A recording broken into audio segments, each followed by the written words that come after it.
വയനാട്ടിലേക്കൊരു തുരങ്കപാത, കിലോമീറ്ററുകൾ നീളുന്ന മലയോര പാതകൾ, കാസർഗോഡ് മുതൽ തിരുവനന്തപുരം വരെ 6 വരിപ്പാത, എല്ലാ നഗരങ്ങളിലും ബൈപ്പാസുകൾ, സ്മാർട്ട് റോഡുകൾ, ജലപാതകൾ, മെട്രോയും വാട്ടർ മെട്രോയും, തെക്കേ അറ്റത്ത് തലയുയർത്തി നിൽക്കുന്ന ഒരു തുറമുഖം. അരനൂറ്റാണ്ട് കൊണ്ടുണ്ടാകേണ്ട വികസനം കേവലം ഒരു ദശാബ്ദം കൊണ്ട് നേടുകയാണ് നാം.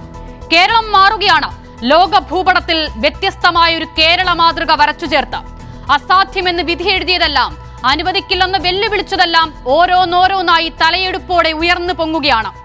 എത്ര ദുരിതപർവങ്ങളാണ് ഈ 10 വർഷക്കാലം കൊണ്ട് നാം നീന്തിക്കയറിയത്. മുന്നോട്ട് പോക്ക് തന്നെ അസ്തമിച്ചുവെന്ന് തോന്നിയിടത്ത് ഇനി എന്തെന്ന് പകച്ചുനിന്ന ജനതയോട് നമ്മൾ ഒരുമിച്ചങ്ങിറങ്ങുകയല്ലേ എന്ന് ചോദിച്ചൊരു ഭരണാധികാരി, ലോകത്തിന് മുന്നേ കേരളം എന്ന് ചിന്തിക്കുന്ന ഒരു ക്രാന്തദർശി.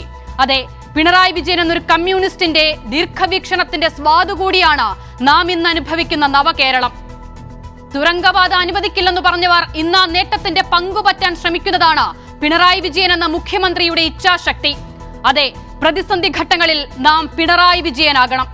ലോകോത്തര നിലവാരത്തിലുള്ള റോഡുകളോ ആശുപത്രികളോ വിദ്യാലയങ്ങളോ തുറമുഖങ്ങളോ തുരങ്കപാതയോ ഒന്നും അവസാനത്തേതല്ല.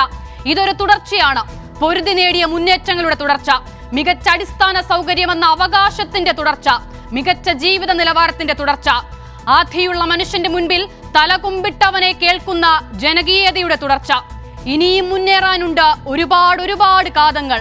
ഓരോന്നായി നേടുകയാണ് നാം. ഈ നാടിനെ നയിക്കുന്ന തളരാത്ത കരുത്തിന്റെ കൈപിടിച്ച്.